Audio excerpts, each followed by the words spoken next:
and I can only speak from my own experience, is that we had been talking before any meetings that we had about the pros and the cons, the effectiveness or not of strong mitigations. So discussions were going on mostly among the medical people about what that would mean. The first and only time that Dr. Birx and I went in and formally made a recommendation to the president to actually have a, quote, shutdown in the sense of not really shutdown, but to really have strong mitigation. We discussed it. Obviously, there would be concern by some that, in fact, that might have some negative consequences. Nonetheless, the president listened to the recommendation and went to the mitigation. The next second time that I went with Dr. Birx into the president and said, 15 days are not enough.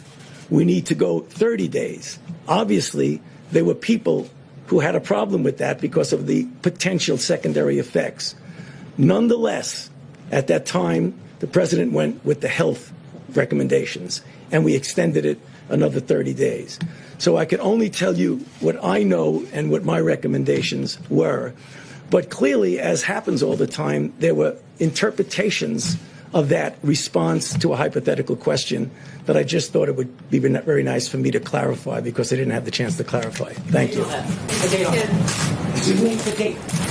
You know, to be honest with you, I don't even remember what the date was. But I can just tell you the first and only time that I went in and said we should do mitigation strongly, the response was, yes, we'll do it. And what did he do? Is that the travel restrictions? No, the travel restriction is separate. That was whether or not we wanted to go into a mitigation stage of 15 days of mitigation. The travel was another recommendation when we went in and said we probably should be doing that, and the answer was yes. And then another time was we should do it with Europe, and the answer was yes. And the next time we should do it with the UK, and the answer was yes. Reverse those regulations that had been around for well over a decade. This is the main point here. If we're going to look back in time and try to suggest that our government should have shut everything down back in February, well, where's the evidence for that? We really going to shut things down when our cases hadn't really started to increase? When it barely started to increase in places like Italy or Iran? Of course not. They didn't shut things down till way later. Do you really think that we should have lost tens of millions more of jobs and livelihoods based on almost no evidence at the time? Is that really a reasonable expectation? Is that really a reasonable accusation? No, I don't think so. Listen, I don't want to blame Democrats for this at all. I don't think we should. I don't think there's a lot of people to blame for this, except for China, of course. It would be time for all of us to give each other a little bit of grace and understand that at the local, state, and federal level, everybody is doing their best to fight the pandemic, and we're going to need to stop the dishonest finger pointing as we move into the next phase, where we figure out how to reopen our economy and fight the pandemic alongside that. Thanks for listening. Hey everybody, coming to you from my little Zoom studio here, and you need to hear this, because you're being bombarded right now with these really over-the-top accusations against the president, that he's got blood on his hands, that his denial and delay has cost lives, and that basically he took no action until it was too late. The question is any of this true? Let's start back in January. January 15th, the first patient with coronavirus enters the United States from Wuhan. That was also the same day that these impeachment pens were being handed out. But luckily, the administration was on top of it. A couple days later, January 17th, they were already implementing screenings at San Francisco, Los Angeles, and New York airports for flights coming in from Wuhan.